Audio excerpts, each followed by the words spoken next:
위치를 좀 살펴볼 필요가 있습니다. 왜냐하면 본문의 위치가 이것을 이해하는 데 굉장히 도움이 되기 때문에 그렇습니다. 11장 1절을 보면 예루살렘 가까이 왔다 이렇게 얘기했는데, 그러니까 이 사건은 그 예루살렘 가까이 온 것, 예수님과 그 제자들이 본래 목적했던 목적지인 예루살렘에 가까이 와서 벌어진 사건입니다.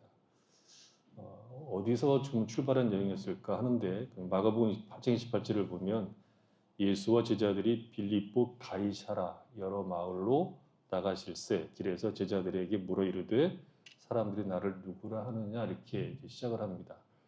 그러니까 이전까지는 갈릴리 중심으로 일했던 예수님께서 이제 자리를 옮겨서 예루살렘으로 이제 가시고자 길을 떠나는 겁니다. 그 떠나는 그 첫 출발에서 예수님은 제자들에게 사람들이 나를 누구라고 하느냐를 질문하시고, 제자들에게도 똑같이 너희는 나를 누구라고 생각하느냐를 묻는 것으로 예루살렘으로 올라가는 그 여정을 시작한 겁니다.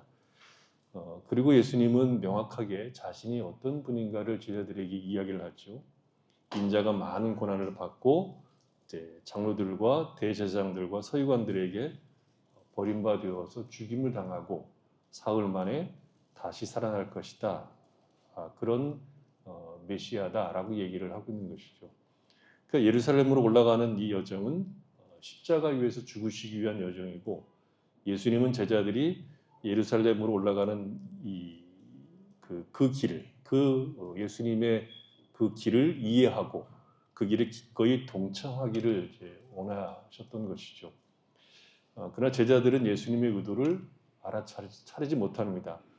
심지어 예루살렘으로 올라가는 그 여정에서 세 번씩이나 예루살렘으로 올라가는 목적을 명확하게 제자들에게 밝혔고 가르쳤지만 제자들은 두려워할 뿐이었지 이해하거나 동참하고자 하는 마음이 전혀 없었음을 보여주죠.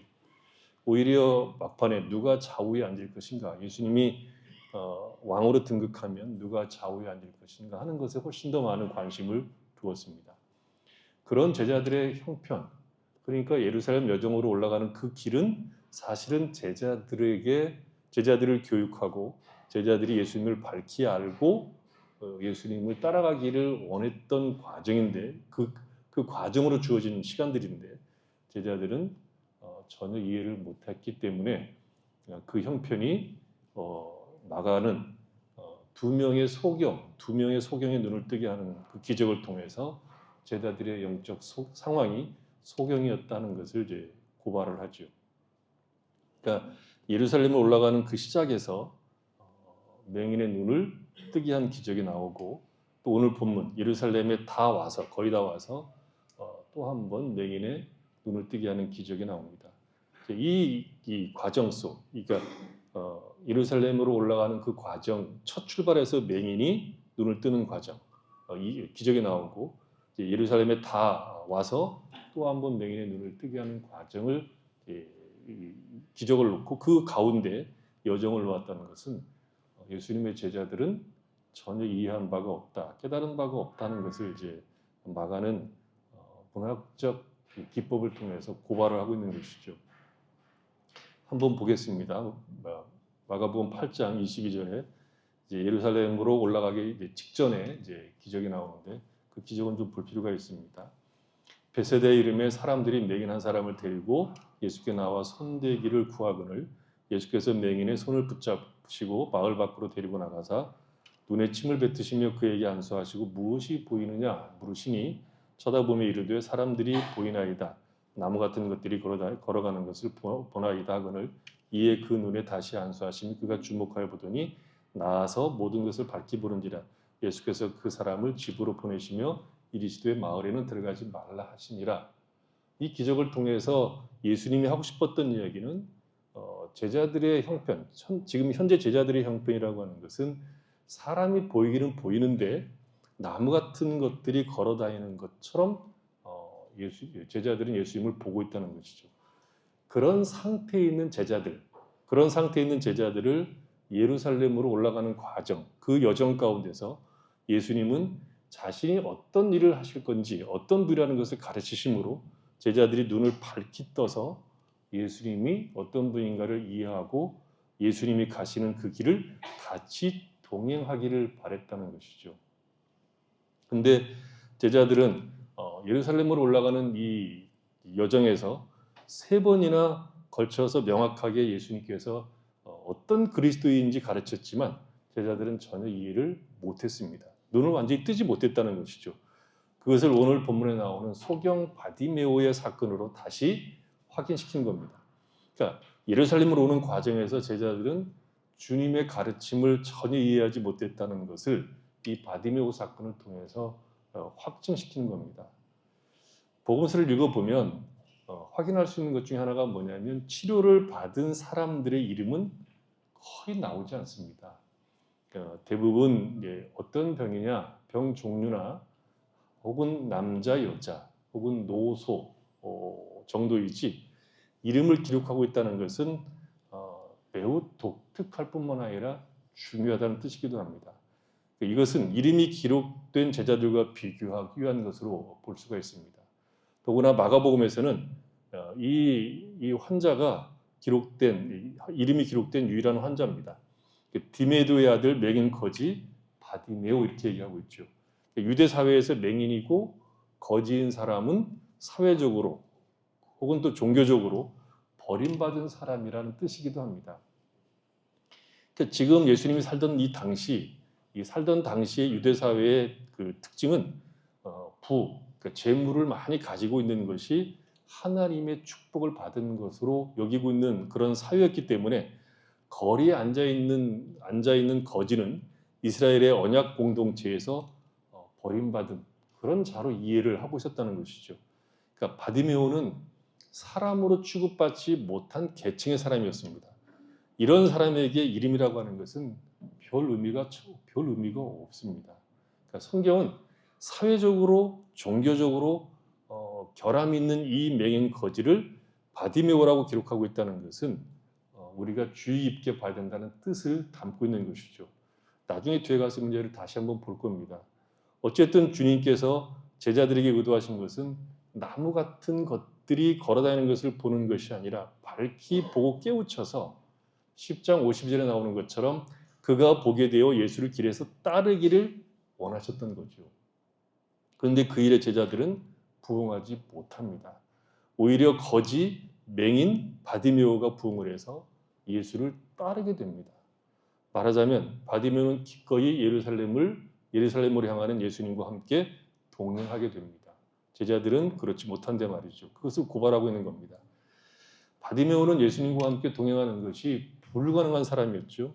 제자들은 그나마 나무 같은 것들이 걸어다니는 것이 그런 정도는 볼 수 있었지만 바디메오는 소경이었고 거지였기 때문에 예수님을 길에서 따르는 것이 불가능한 일이었지만 그가 눈을 뜨자 바디메오는 예루살렘으로 올라가는 길을 기꺼이 따라 나서게 됩니다.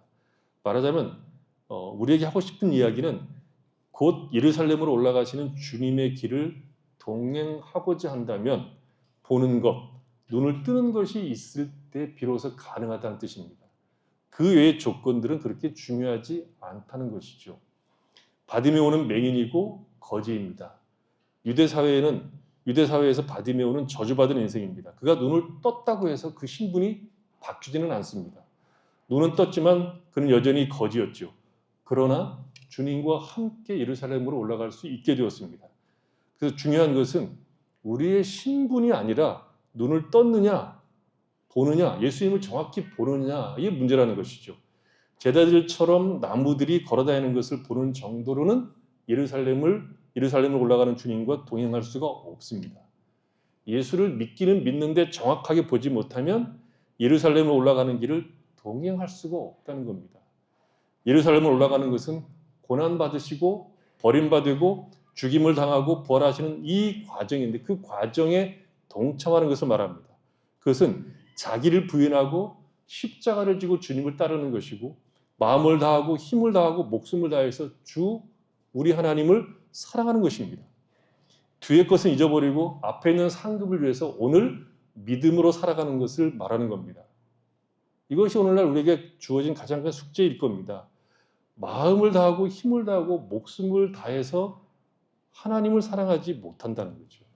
하나님을 사랑하지 않는 것은 아닙니다. 하나님을 사랑하긴 사랑합니다. 예수를 안 믿는 것이 아닙니다. 예수를 믿기는 믿습니다. 그러나 그 사랑과 믿음이 우리의 전 존재와 삶을 걸고 하지 못한다는 것이죠.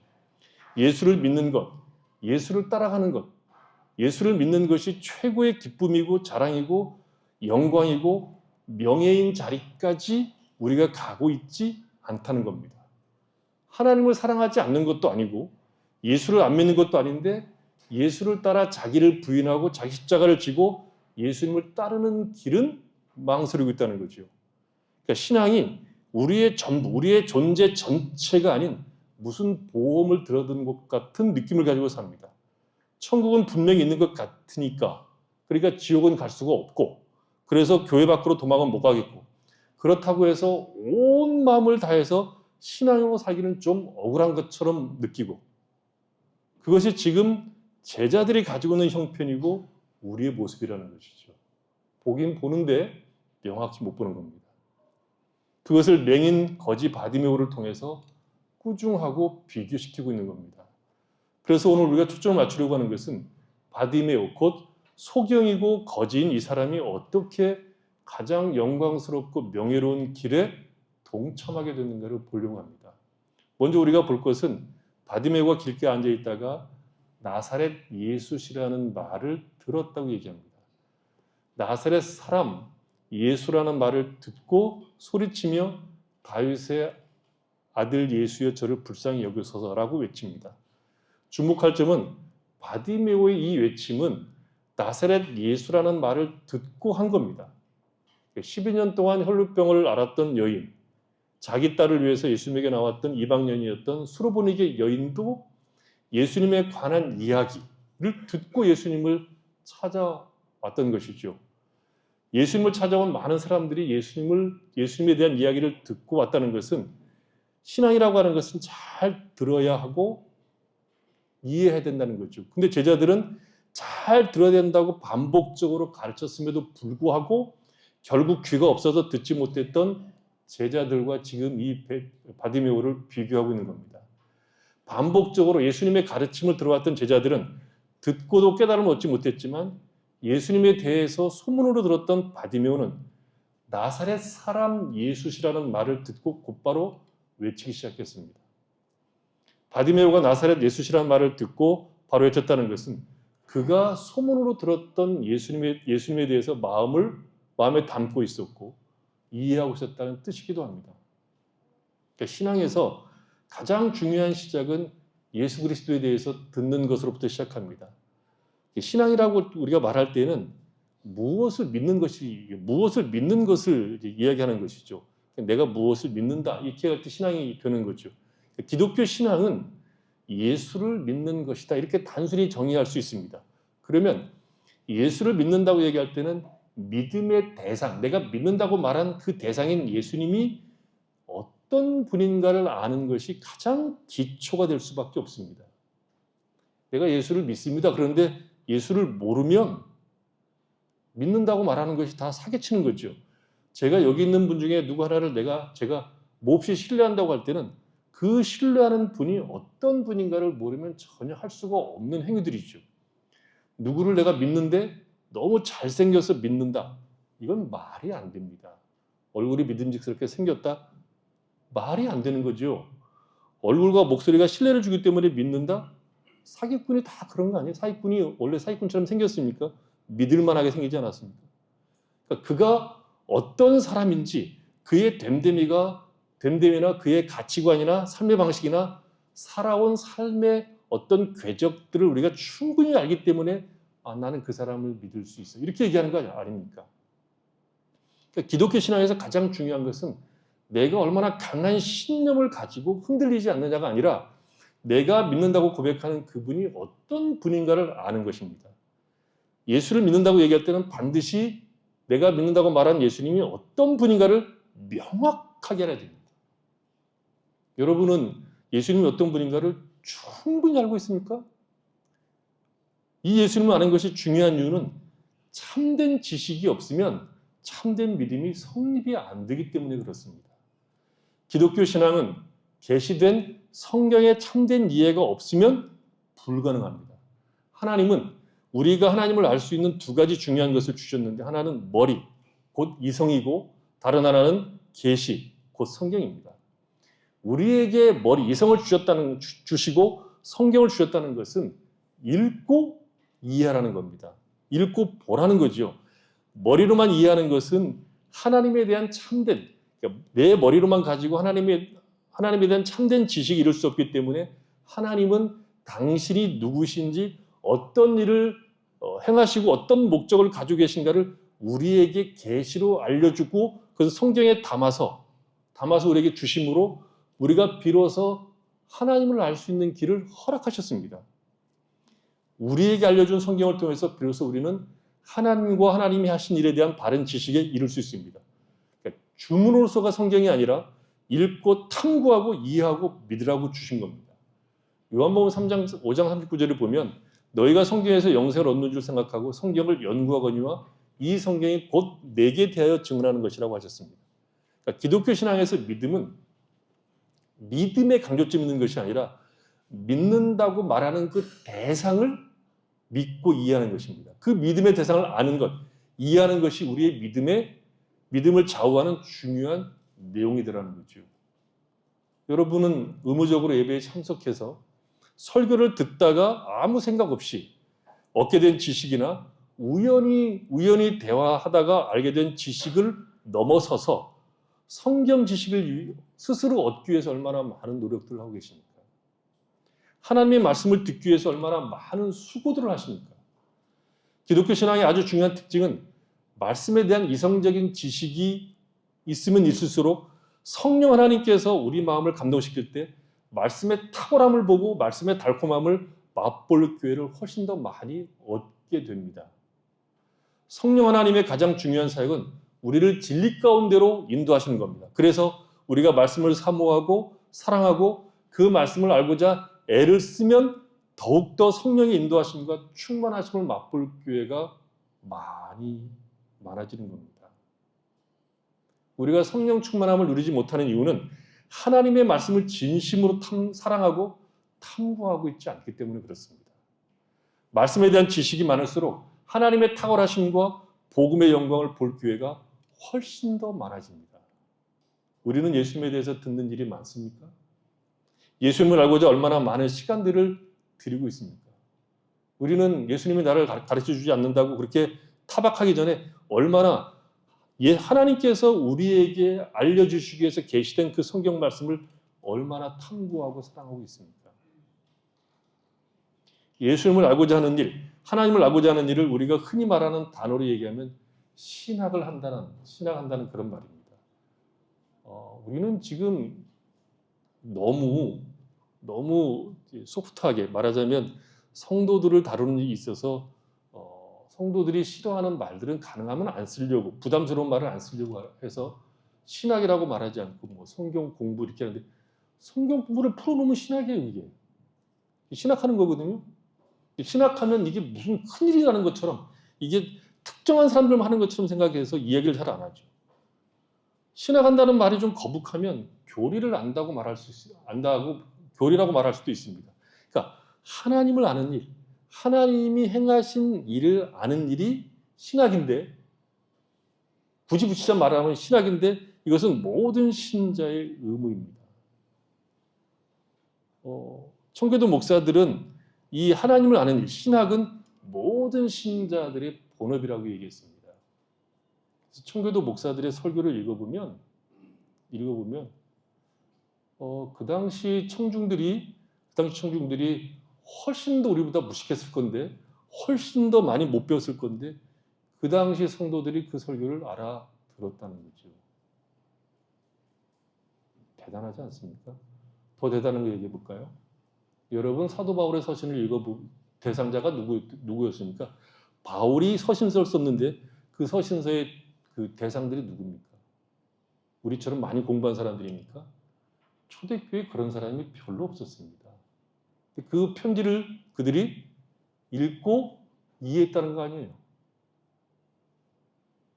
우린 뭐죠?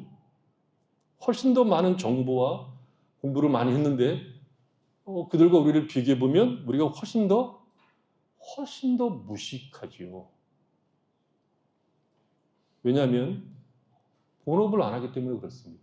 본업을 안 해요, 본업을. 먹고 사는 일은 부업입니다. 하나님을 아는 일은 모든 신자에게 주어진 본업입니다. 신자인데 예수님에 대해서 듣는 일, 아는 일을 게을리한다? 모순입니다. 성립이 안 되는 말입니다. 예수를 믿는 사람인데 하나님에 대해서 궁금하지 않다? 알고 싶지 않다? 아는 일을 안 한다? 신자라는 직분을 팽개치든지 포기하든지 그래야지 모순입니다. 그건 있을 수 없습니다. 모든 신자는 기본적으로 신학을 합니다. 하나님을 알고자 할 수밖에 없습니다. 하나님을 알고자 하는 일은 우리에게 의무이자 기쁨이고 즐거움입니다. 하나님을 알면 알수록 일어나는 일은 무서운 일이 아니라 기쁨입니다. 예수님에 대해서 듣는 일을 하면 할수록 일어나는 일은 감탄과 감사와 놀라운 일입니다. 하나님이신 제2위께서 우리와 같은 몸을 입고 이 땅에 오셔서 우리의 죄를 대속하시기 위해서 우리의 죄를 대신하여 십자가에서 죽으시고 우리가 받아야 될 형벌을 대신하여 대속의 죽음을 죽으시고 3일 만에 부활하사 우리에게 당신의 의를 입혀주심으로 우리가 모든 죄에 대해서 죽고 하나님께 대하여 산 자가 되어 새 생명 가운데 살게 하신 이 진리를 아는 것은 우리의 기쁨이고 우리의 힘이고 우리가 살아가는 삶의 근거요 능력이 됩니다. 오늘날 우리의 문제는 우연히 들은 것 외에 우리가 스스로 분발하고 힘을 다해서 신학을 공부하지 않기 때문입니다. 오늘 소개한 책, 이번 달 소개한 책, 이 하나님을 아는 지식은 대단히 좋은 책입니다. 여러분 이 책을 처음 읽어서 이해를 못하면 한 번 더 읽으시고 한 번 더 읽어서 이해를 못하면 더 읽으시고 그런 전투력을 가지고 읽으셔야 됩니다.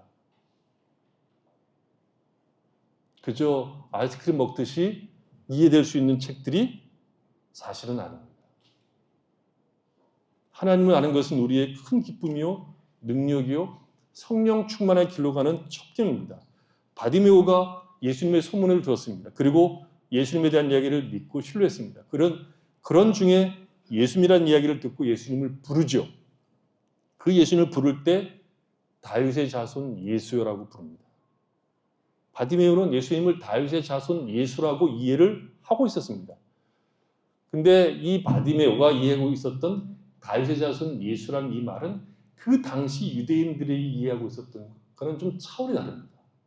그 당시 유대인들에게 다윗의 자손으로 오시는 메시아는 정치적 메시아였죠. 로마의 압제에 시달리고 있던 그의 백성들을 구원해서 이제 유다가 다른 민족들을 지배하는 나라가 되게 하는 다윗과 같은 강력한 힘을 가진 메시아로서 다윗의 자손을 이해하고 있었습니다. 그러면 바디메오도 그런 차원에서 예수님을 다윗의 자손으로 불렀겠습니까? 그건 아닌 것으로 보입니다.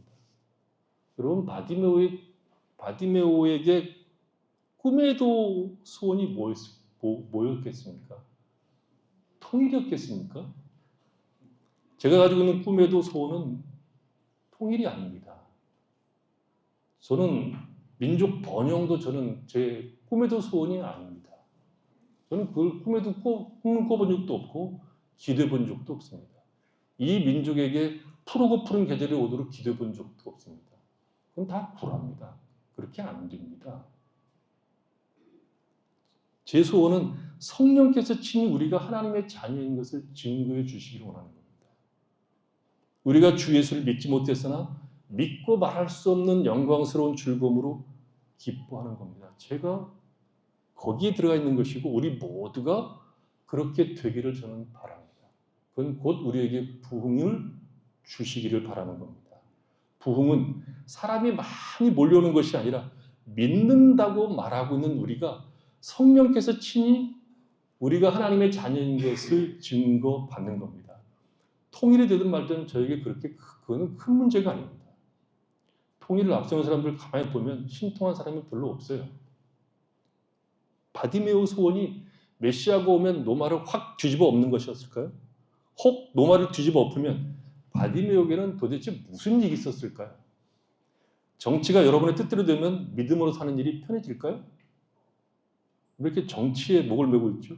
노마를 뒤엎어 엎은들 바디메오는 여전히 맹인일 것이고 거지로 사는 것일 뿐 그는 바뀌는 것이 하나도 없습니다. 정치가 여러분이 원하는 사람이 대통령이 되면 믿음으로 안 살아도 됩니까? 아닙니다.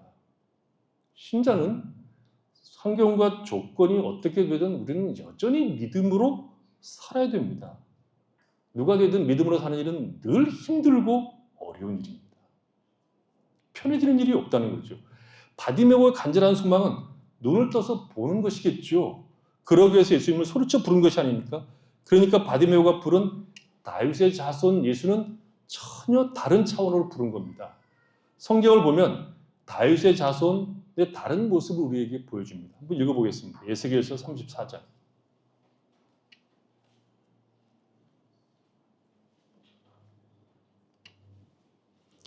1절입니다. 여기 목자 얘기가 나오는데 한번 쭉 잘 들어보십시오.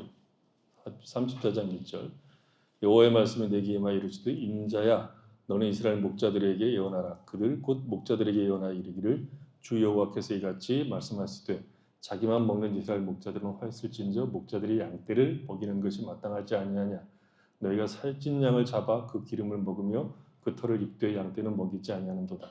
너희가 그 연약한 자를 강하게 아니하며 병든 자를 고치지 아니하며 상한 자를 싸매주지 아니하며 쫓기는 자를 돌아오게 하지 아니하며 잃어버린 자를 찾지 아니하고 다만 포악으로 그것들을 다스렸도다. 목자가 없으므로 그것들이 흩어져서 모든 들짐승의 밥이 되었도다.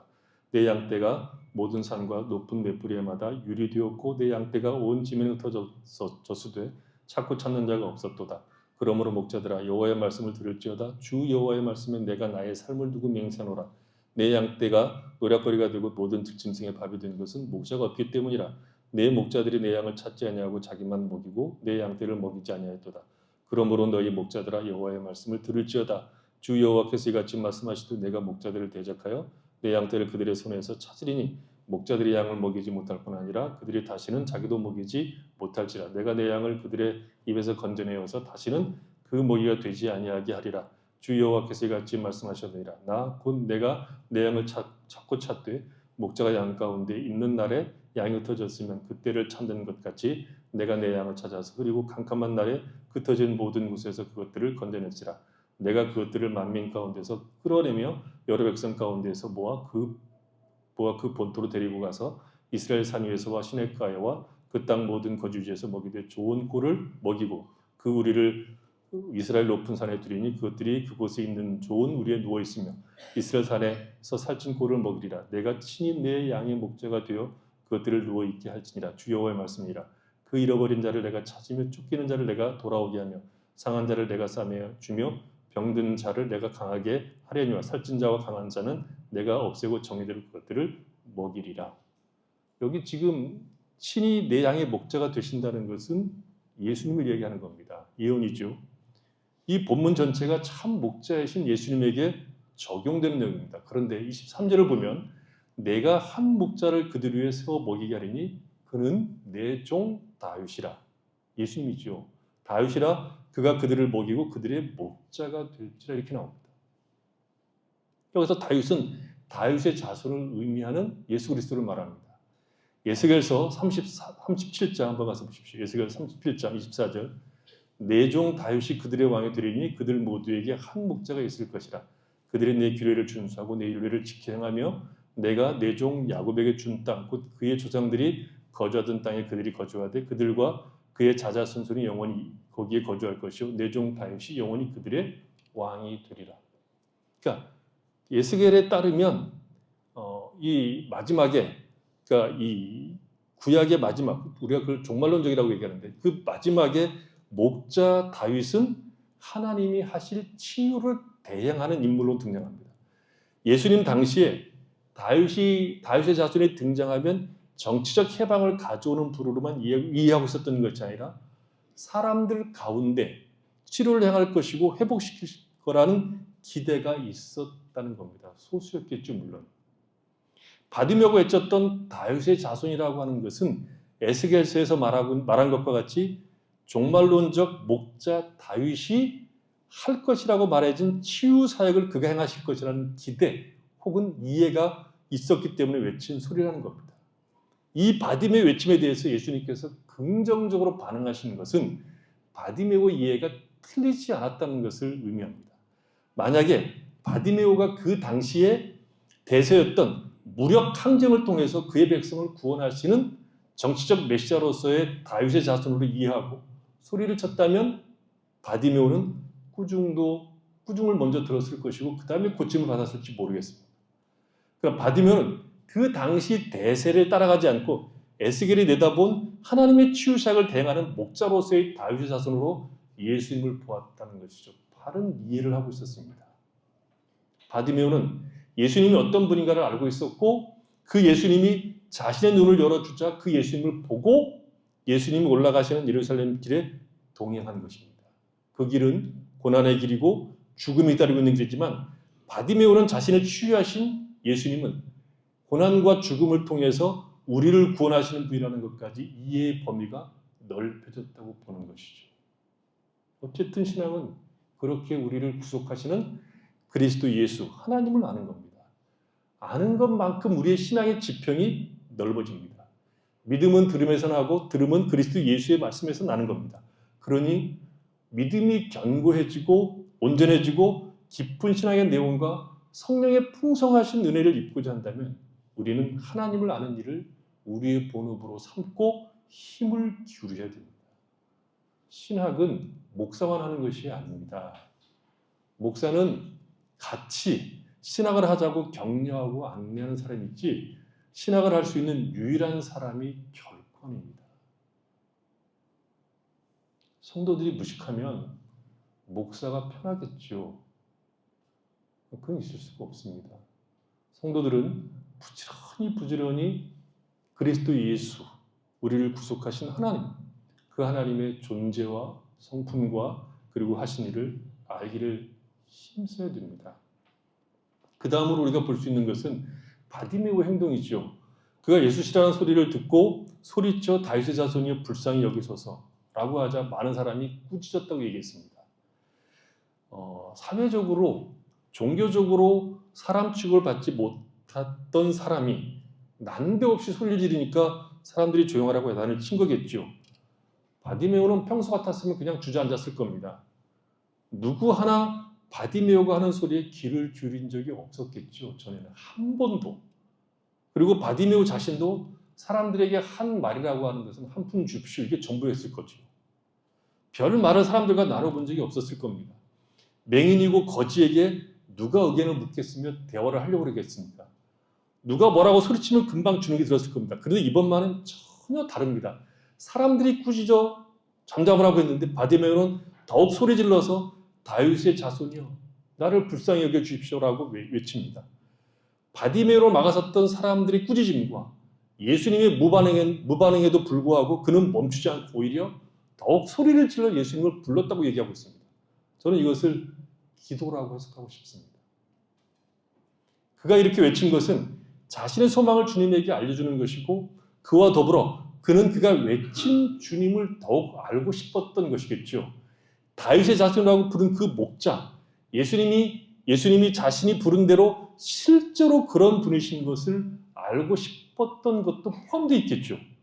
눈을 뜨는 것과 동시에 그가 알고 고백한 그 고백이 사실임을 더 확실하게 알고 싶었다고 볼 수 있습니다.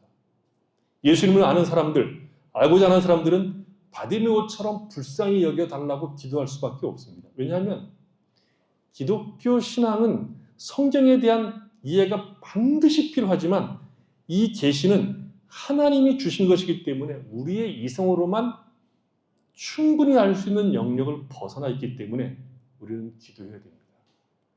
성경을 공부해 본 사람들은 기도가 필수라는 것을 압니다. 우리가 하나님을 알기 위해서 반드시 성경을 읽어야 됩니다. 성경은 모든 신앙적 지식, 모든 신학 지식으로 나오는 원천입니다. 성경은 우리 영혼을 살찌게 하는 보물입니다. 더구나 성경은 신자라면 누구나 다 이해할 수 있도록 쓰여져 있는 보편 타당한 책입니다. 그러나 피상적으로 읽으면 이해할 수가 없는 책이기도 합니다.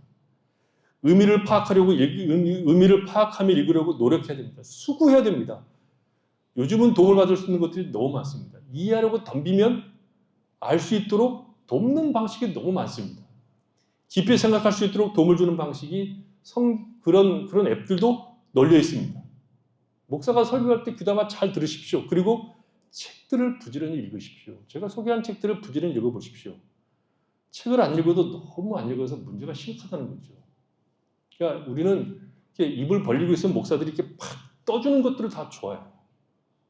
지들은 입만 벌리고 있고, 그러면 오늘은 주제가 이거다. 탁 이렇게 떠주고 먹는, 잠언에 나오는 것처럼 그나마도 게을러서 먹지 않는. 아닙니다, 여러분. 홀로 성경을 읽으셔야 되고 그것을 도와주는 책들을 부지런히 읽으셔야 됩니다. 그리고 기도하셔야 됩니다. 불쌍히 여겨달라고, 이해할 수 있는 눈을 달라고 기도하셔야 됩니다. 이 책을 기록하신 분, 영감을 주신 분에게 이해할 수 있도록 기도하십시오. 너희 중에 누구든지 지혜가 부족하거든 모든 사람에게 후히 주시고 꾸짖지 아니하시는 하나님께 구하라고 하셨습니다. 하나님이 모든 거룩한 지식의 원천입니다. 그 하나님에게 하나님을 더욱 잘 알 수 있게 해달라고 기도하는 것만큼 하나님의 귀에 달콤한 소리가 있을까요? 없을 겁니다. 당신의 자녀가 당신을 알려달라고 하는 소리를 얼마나 듣기 좋아하실까요? 하나님, 내가 하나님을 알고 싶은데 내 눈을 열어서 주의 귀한 법을 보게 해달라고 기도하는 그 소리를 그 아버지 하나님은 얼마나 좋아하실까요? IQ 문제가 아닙니다. 우리는 적당히 다 공부했습니다. 성경을 주신 분에게 성경을 알게 해달라고 기도하는 것은 그분을 영화롭게 하고 그분을 즐겁게 하고 그분이 우리에게 복을 주시는 통로가 됩니다. 우리 자신이 눈이 멀었고 무지하다는 사실을 잘 알고 하나님의 도우심이 필요하다는 것을 잘 알면 오류에 빠지지 않고 참된 지식을 얻을 수 있습니다. 방해하는 것들, 외면하는 것들, 더디게 하는 것들을 딛고 일어서십시오. 꾸준히 하십시오. 성실히 하십시오. 공부를 하루아침에 잘할 수 없는 것처럼 성경도 하루아침에 이해될 수가 없습니다. 매일매일 꾸준히 이 성경을 보고 그렇게 보는 사람들은 깨우쳐달라고 기도할 수밖에 없습니다. 외칠 수밖에 없습니다. 성실함으로 주님을 섬기십시오. 성실함으로 주를 알려고 하십시오. 성실함으로 주님 앞에 여러분 간구하십시오. 마지막으로 이 바디메오가 누린 복을 한번 봅시다. 예수님이 부르신다는 소리를 듣고 바디메오가 취한 행동이 복인데 50절을 보면 맹인이 겉옷을 내버리고 뛰어 일어나 예수께 갔다. 이 문장이 좀 이상하지 않습니까? 원래 이렇게 돼야 되죠. 겉옷을 내버리고 일어나야죠. 뛰기 전에. 어떻게 뛰어 일어납니까? 일어나 뛰어 예수님께 갔다. 이게 맞는 순서겠죠. 근데 의도적으로 버린 것과 뛴 것을 함께 먼저 얘기합니다. 그만큼 뭐였다는 거죠? 좋았다는 거죠. 그만큼 그 초대에 이 맹인이 이 바디메오가 너무 기뻐서 뛰어간 모습을 그렇게 묘사를 한 거겠죠. 겉옷을 버렸다는 것은 그가 구걸용으로 그 앞에 펼쳐놓았던 옷으로 예수님이 자신을 부른 후에는 그는 거지의 삶을 정리하고 새로운 삶을 향한 출발했다는 의미로 볼 수 있습니다. 예수님이 제자들을 부르셨을 때 모든 것을 버리고 따른 것처럼 바디메오도 버리고 겉옷을 버리고 자기의 전부죠. 겉을 버리고 예수님을 따르는 사람이 되었다는 겁니다. 바디메오가 버린 것은 겉옷인데 옷이라는 것은 당시에나 지금이나 그 사람의 정체성, 성, 인종, 사회적으로 이렇게 돈이 많은지 적은지 신분을 드러내는 그 매개체죠. 옷이라고 하는 것은. 바디메오는 거지였습니다. 그러면 그의 겉옷은 그가 거지인 것을 드러내는 옷이겠죠. 그의 겉옷을 그는 거지 주제에 무슨 명품 옷을 입었겠습니까? 거지 옷을 입었겠죠. 그런 그가 예수님의 부르심을 받자 겉옷을 버립니다. 그것은 더 이상 거지로 살지 않고 새로운 피조물로 살겠다는 뜻이겠죠.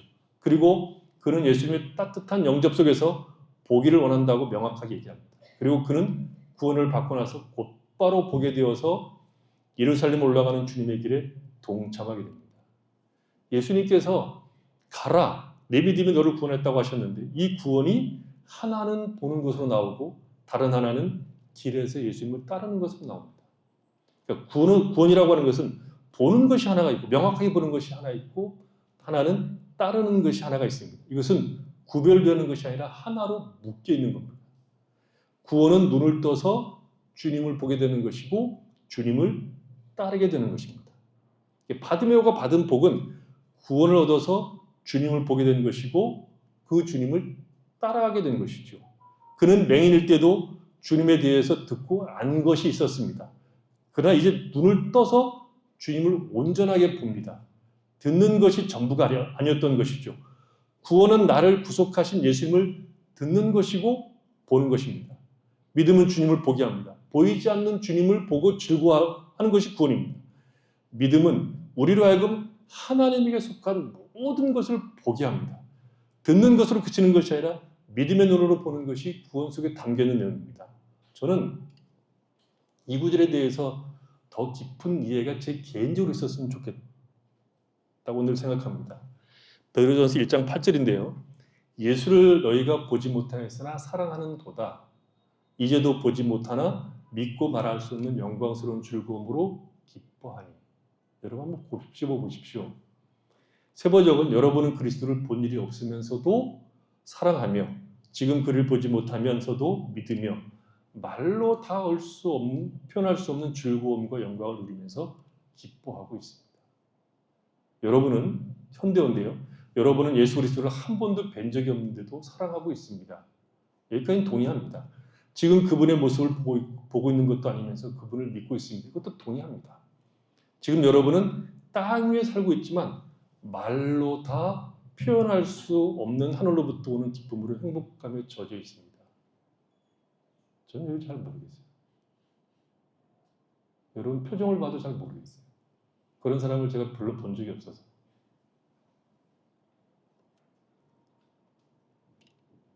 그분의 모습을 보지 못하면서도 사랑한다, 믿는다.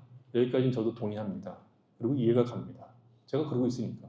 그런데 말로 다 표현할 수 없는 즐거움과 영광을 누리면서 기뻐합니까? 저는 여기 부분이 어려운 부분입니다. 말로 다 할 수 없는 즐거움과 영광을 누리면서 기뻐합니다. 믿음은, 우리를 구원하신 믿음은 여기까지 초대한 겁니다. 지금 여기에서 지금 여러분은 땅에 살고 있지만 말로 다 표현할 수 없는 하늘로부터 오는 기쁨으로 행복감에 젖어 있어야 됩니다. 무엇에도 불구하고요. 아무것도 없음에도 불구하고 환경과 조건을 초월해서 지금 하고 있는 얘기입니다. 이것은 경험의 영역이고 체험의 영역입니다. 지금 바디메오 모습 보십시오. 버리고 뛰어 일어나 주님께 가서 구원을 받아 눈을 떠서 주님이 가시는 길에 동참합니다. 여기에 구체적인 표현은 없지만 바디메오의 이 행동 속에는 감격과 놀라움과 기쁨이 예제되어 있는 겁니다. 눈을 떠서 보고 주를 따라갈 그 기쁨과 즐거움이 그에게 있는 겁니다. 제자들은 아직도 눈을 뜨지 못해서 마지못해 끌려가고 있는 거죠. 마지못해 따라가고 있습니다. 그것과 대비해서 버리고 뛰어 일어나 보고 동행하는 바디메오를 여기다 기록하는 겁니다. 우리가 전심으로 마음을 다해서 하나님을 사랑하지 못하는 이유, 우리가 말할 수 없는 기쁨과 행복감에 젖어 살지 못하는 이유, 아직도 우리 눈이 온전히 보지 못하기 때문이 아닐까요? 그리스도 예수가 어떤 분인지, 어떤 일을 행하셨는지, 하나님이 어떤 분이신지, 우리 행하신 그 일이 무엇인지를 완전히 이해하고 있지 못해서 그런 것은 아닐까요? 그러니 성경을 읽으면서 눈을 열어달라고 기도하십시오. 비록 이 땅, 이 험악한 땅, 이 험악한 땅, 뭐 내 마음대로 되지도 않는 이 험악한 땅에 살고 있지만 말로 다 할 수 없는 행복과 기쁨을 누릴 때까지 탄식하고 기도하시고 주의 말씀을 듣고 보는 일에 힘을 기울이십시오. 지금의 상태로 만족하지 마십시오. 지금의 신앙 상태로 타협하지 마십시오. 절대로 눌러앉지 마십시오. 충분하지 않습니다. 우리는 성경이 약속한 모든 것들을 다 누려야 되는 자들입니다.